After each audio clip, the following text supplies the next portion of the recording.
खाड़ी देशों की धरती धमाकों से कांप उठी है और आसमान में बारूदी मिसाइलें तैर रही हैं।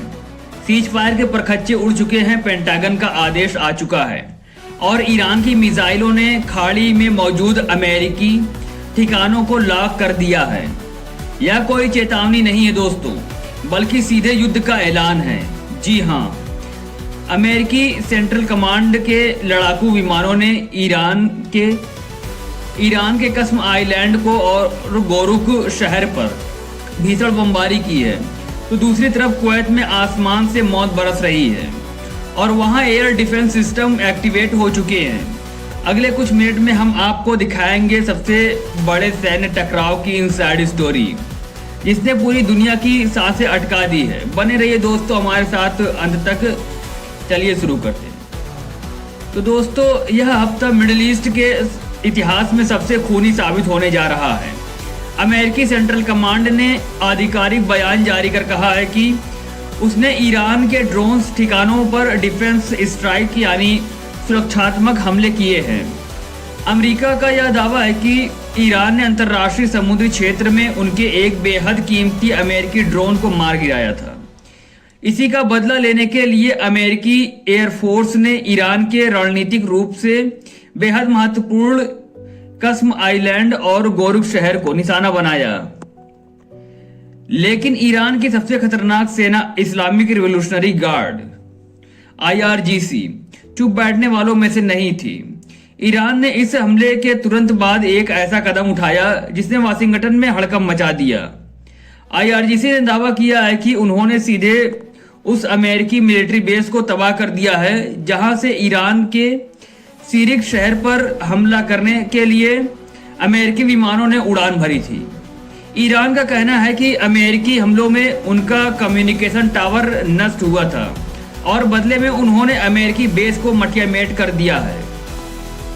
तो दोस्तों, अब सिर्फ अमेरिका और ईरान के बीच नहीं रही, बल्कि इसमें अन्य खाड़ी देश भी झुलसने लगे हैं। जैसे ही ईरान ने अमेरिकी ठिकानों पर मिसाइलें दागी, पूरे कुवैत में युद्ध के सायरन गूंज उठे। कुवैत के लोग आधी रात को धमाकों की आवाज से सहम गए। कुवैत मीडिया की रिपोर्ट के मुताबिक देश के एयर डिफेंस सिस्टम को पूरी तरह एक्टिव कर दिया गया। कुवैत के आसमान में ईरान की तरफ से दागी गई कई मिसाइलों और सुसाइड ड्रोन्स को इंटरसेप्ट करने के लिए पैट्रियट मिसाइलें गरज रही हैं। खाड़ी का यह पूरा इलाका इस वक्त एक एक्टिव वार जोन में तब्दील हो चुका है और किसी भी वक्त एक बड़ी तबाही की खबर आ सकती है। तेहरान से मिल रही ग्राउंड रिपोर्ट के मुताबिक इस साल अप्रैल की शुरुआत में जो सीज फायर लागू हुआ था, उसकी धज्जियां उड़ चुकी है। ईरान पिछले कई दिनों से अमेरिका पर यह आरोप लगा रहा है कि अमेरिकी नौसेना अरब सागर और फारस की खाड़ी में अंतर्राष्ट्रीय समुद्री जहाजों के आवागमन में बाधा डाल रही है और सीज फायर का उल्लंघन कर रही है। तनाव इस कदर बढ़ चुका है कि हाल ही में ईरान की सेना ने अमेरिकी MQ-9 रिपर ड्रोन्स को सीधे मार गिराया है और अमेरिकी एयरक्राफ्ट को ईरानी हवाई क्षेत्र से भागने पर मजबूर कर दिया। पर्दे के पीछे कूटनीति और बातचीत के रास्ते भले ही खुले हों, लेकिन दोनों देशों के बीच का अविश्वास अब इस हद तक बढ़ चुका है कि बंदूकें शांत होने का नाम नहीं ले रही हैं।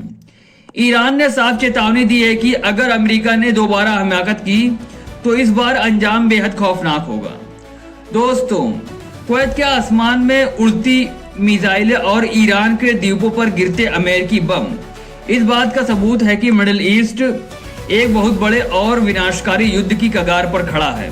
अगर यह टकराव यहीं नहीं रुका तो स्ट्रेट ऑफ हॉर्मुज से होने वाला पूरी दुनिया का तेल व्यापार ठप हो जाएगा, जिससे भारत समेत पूरी दुनिया में हाहाकार मच जाएगा। क्या सुपर पावर अमेरिका ईरान को घुटने पर ला पाएगा या फिर ईरान का यह पलटवार मिडिल ईस्ट से अमेरिकी साम्राज्य के अंत की शुरुआत है? आपको अपनी राय कमेंट बॉक्स में जरूर बताएं। इस वीडियो को बनाने के लिए हमने कई स्रोत से जानकारी जुटाई है। अगर आपको हमारा काम पसंद आया हो तो वीडियो को लाइक करें और शेयर करें। चैनल को सब्सक्राइब करना ना भूलें। मिलते हैं ऐसे ही किसी दूसरे अपडेट में, तब तक के लिए जय हिंद, धन्यवाद।